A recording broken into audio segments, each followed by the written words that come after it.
അവർ കക്കൂസിൽ പോലും അലുമിനിയം പാത്രത്തിൽ വെള്ളം വെച്ചില്ല. അതുകൊണ്ട് കോൺസ്റ്റിപ്പേഷൻ ഉണ്ടായില്ല, ക്യാൻസർ ഉണ്ടായില്ല. കാരണം അലുമിനിയം വെള്ളത്തോട് വരെ റിയാക്ട് ചെയ്ത് അലുമിനിയം ഓക്സൈഡ് ഉണ്ടാവും. കൂട്ടാനൊക്കെ വെക്കുമ്പോൾ അലുമിനിയം ക്ലോറൈഡും ക്ലോറൈറ്റും സൾഫൈഡും സൾഫേറ്റും എല്ലാം ഉണ്ടാവും. അലുമിനിയത്തിന്റെ എല്ലാ സോൾട്ടിനും ട്യൂമർ ആക്ടിവിറ്റി ഉണ്ട്. എല്ലാ അലുമിനിയം പാത്രം എടുത്ത് ദൂരെ കളഞ്ഞിട്ടേ മരുന്ന് കഴിക്കാൻ തുടങ്ങാവും. കത്തിയും സൂക്ഷിക്കണം. ഫ്രിഡ്ജിലും ഫ്രീസറിലും വേവിച്ചു വെച്ച യാതൊരു ഭക്ഷണവും ഇവിടുന്ന് മരുന്ന് കഴിക്കുമ്പോൾ കഴിക്കരുത്. അതിലാണ് അണുക്കൾ മുഴുവൻ വളരുന്നത്. ഹ്യൂമൻ പാപ്പിലോമ വൈറസും ഹ്യൂമൻ ഇമ്മ്യൂണോ വൈറസും ഹ്യൂമൻ ചൈൽഡ് വൈറസും ഹ്യൂമൻ ബർ വൈറസും എല്ലാം തണുപ്പിലുണ്ടാകുന്നതാണ്. അമേരിക്കയും ഇംഗ്ലണ്ടിനെയും വറപ്പിച്ച എല്ലാ വൈറസുകളും ഇന്ന് ഇന്ത്യയിലുണ്ട്. AC-യിലെ ജീവിതവും തണുത്ത ഈ ആഹാര ഉപയോഗവും എല്ലാം നിങ്ങളെ വൈറസുകളുടെ പിടിയിലാണ് എത്തിച്ചിരിക്കുന്നത്.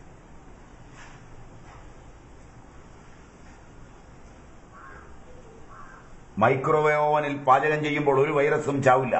അതുകൊണ്ട് അവയും ഉപയോഗിക്കരുത്. ടെസ്റ്റ് ചെയ്ത് നോക്കാൻ നിങ്ങൾക്ക്. മൈദ തൊടരുത്. ഗോതമ്പിന്റെ തവിടുമുമിയും കളഞ്ഞ് അലോക്സാൻ എന്ന കെമിക്കൽ ചേർത്ത് സോഫ്റ്റാക്കുന്ന മൈദ മാരകമായ ആരോഗ്യ പ്രശ്നങ്ങൾ ഉണ്ടാക്കുന്നതാണ്. അരിപ്പൊടി, പുട്ടുപൊടി ഇവയെല്ലാം അലോക്സാൻ ചേർന്നാണ് വരുന്നത്. മൈദ മാത്രമല്ല.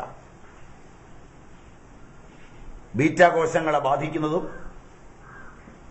ടൈപ്പ് 1 പ്രമേഹം ചെറുപ്പത്തിലെ ഉണ്ടാകുന്നതും pituitary adenoma glioma mixed glioma glioblastoma മുതലായ രോഗങ്ങൾ ഉണ്ടാക്കുന്നതുമാണ് ഈ സാധനം. മൈദയുടെ പൂർണ്ണാവതാരമാണ് പൊറോട്ട. പൊറോട്ട തിന്നുന്നെങ്കിൽ ഇവിടുത്തെ മരുന്ന് വാങ്ങരുത്. മൈദയുടെ അംശ അവതാരങ്ങളാണ് bread, bun, cake, biscuit, noodles, സേമിയ, അടപ്രഥമനുള്ള അട, വീട്ടിൽ വറക്കുന്ന എണ്ണമറ്റ കൊണ്ടാട്ടങ്ങൾ, വില കുറച്ച് നിങ്ങൾ പുറത്തുനിന്ന് വാങ്ങിക്കുന്ന കശുവണ്ടി പരിപ്പ്, പാൽപ്പൊടി,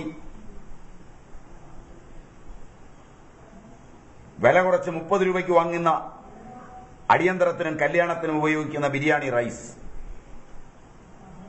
ഇതെല്ലാം മൈദയുടെ വേഷഭൂഷകളാണ്. ഇവയിലേത് കഴിക്കുന്നുണ്ടെങ്കിലും ഇവിടുത്തെ മരുന്ന് വാങ്ങരുത്.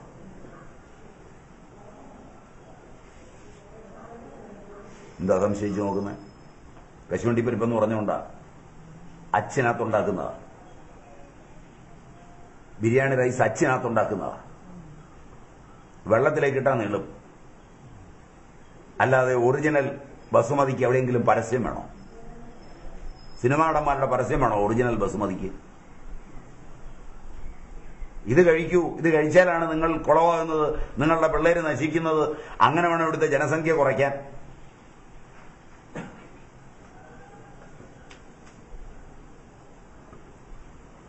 ഇതൊക്കെ തിന്നുന്നവരോടൊന്ന് മരുന്ന് വാങ്ങരുത്. വലിയ പാടാണെന്ന് മനസ്സിലായില്ലേ? ഇവിടുത്തെ ചികിത്സ വിഷമമാണെന്നെങ്കിലും മനസ്സിലായില്ലേ? പുറപ്പെടുമ്പോൾ വിചാരിച്ചെന്താ, സ്വാമി നുള്ളി എടുക്കുന്ന അക്കി എടുക്കുമെന്നൊക്കെ ആയിരിക്കും വിചാരിച്ചിരിക്കുന്നത്. ഞാൻ രോഗം നുള്ളി എടുക്കുകയും നക്കി എടുക്കുകയും ഒപ്പിയെടുക്കുകയും മുത്തിയെടുക്കുകയും കെട്ടിപ്പിടിച്ചെടുക്കുകയും തലേക്കാൽ വെച്ചെടുക്കുകയും വെള്ളം കുടഞ്ഞെടുക്കുകയും ഒന്നുമില്ല. ഒരു അഭ്യാസവും എനിക്കില്ല. അതാണ് മറ്റ് സിദ്ധന്മാരിൽ നിന്ന് എനിക്കുള്ള വ്യത്യസ്തത. അതും പറഞ്ഞുതരും, തീർച്ചയായും പറഞ്ഞുതരും. നല്ല സാധനങ്ങൾ കഴിക്കാൻ ഇഷ്ടം പോലെ കിട്ടും. അത് മേടിക്കാനുള്ള യോഗം ഉണ്ടാവും. കണ്ടാൽ തിരിച്ചറിയണം. അതൊക്കെ മാർക്കറ്റിൽ ഇല്ലാതായിട്ടില്ല. ഇല്ലാതായ പിന്നെ ഞാനിവിടെ നിന്ന് പറയുമല്ലോ. അതിന് കാശ് കൊടുക്കുമ്പോൾ ബാർഗെയിൻ ചെയ്യാതെ മേടിക്കാനും പഠിക്കണം. അത് പറഞ്ഞുതരാം. ആദ്യം കഴിക്കരുതാത്തതാണല്ലോ ആദ്യം പറഞ്ഞുതരേണ്ടത്. നിങ്ങൾ കഴിച്ചുകൊണ്ടിരിക്കുന്നത് ഇതെല്ലാം ആണല്ലോ. സിനോട്ട് ഇതെല്ലാമല്ലേ ഇപ്പൊ കഴിച്ചുകൊണ്ടിരിക്കുന്നത്. അതുകൊണ്ട് അതാദ്യം പറഞ്ഞിട്ട് ആയിക്കോട്ടെന്ന് വെച്ചാ. മുട്ടേറ്റ് ചെയ്ത യാതൊരു സാധനവും കഴിക്കരുത്. ഒരു തോട്ടത്തിലെ വാഴ ഒന്നിച്ചു കൊലയ്ക്കും, ഒരു തോട്ടത്തിലെ പൈനാപ്പിൾ ഒന്നിച്ചു കൊലയ്ക്കും. അതൊന്നും മേടിച്ച് ഉപയോഗിക്കരുത്. അത് ഹോർമോണിലാണ്.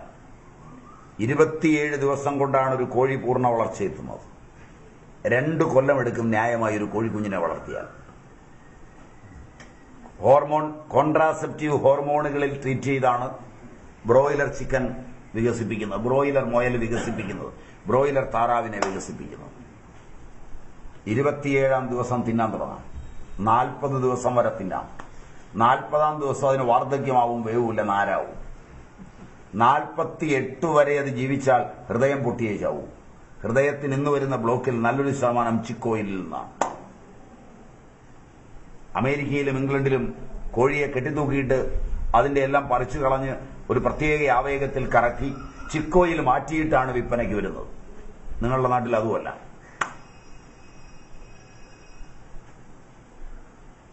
മാരകമാണ് ഈ സാധനം. ഫിഷറീസ് ഡിപ്പാർട്ട്മെന്റ് ഇപ്പോൾ പുതിയ ഗവേഷണത്തിലാണ് ഏർപ്പെട്ടിരിക്കുന്നത്.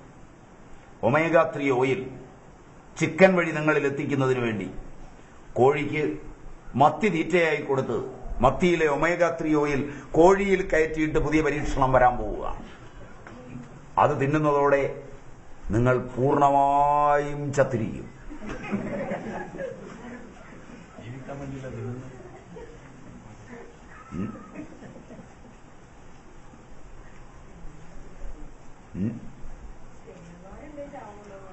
ഗവേഷണമാണ് മുഴുവൻ.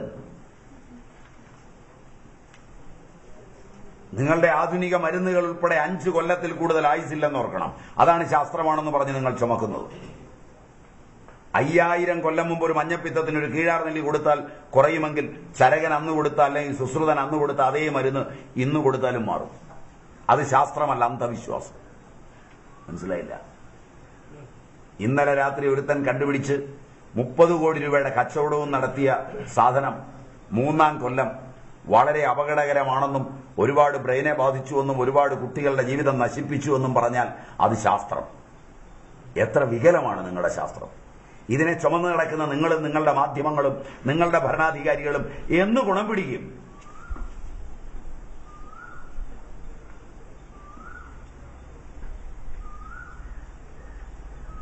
ശരിക്കാലോചിക്കേ.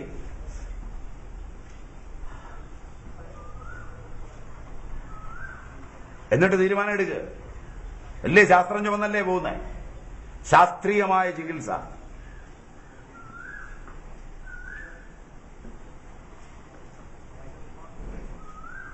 കോഴിയെ തിന്നുമ്പോൾ ഒരുപാട് അപകടമുണ്ട്.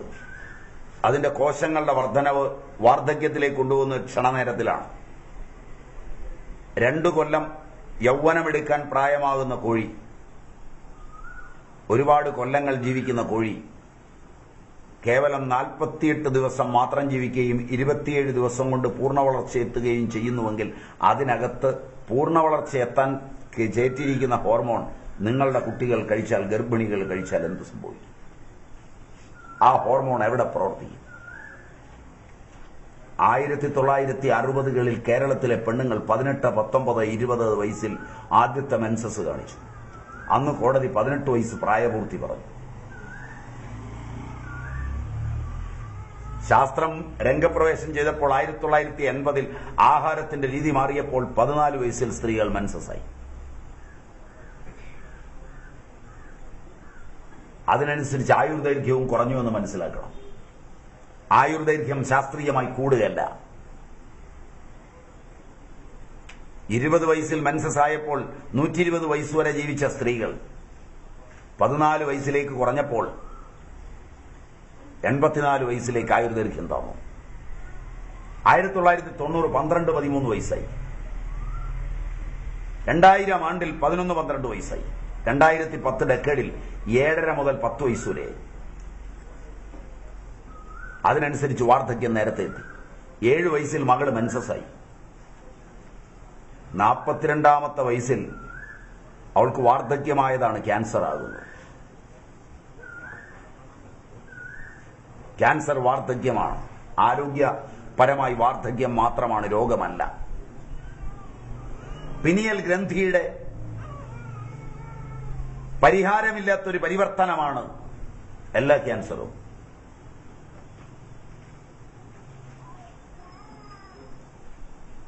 അതുകൊണ്ട് ക്യാൻസറിനെ രോഗത്തിന്റെ പട്ടികയിലല്ല ഞങ്ങൾ ചികിത്സിക്കുന്നത്.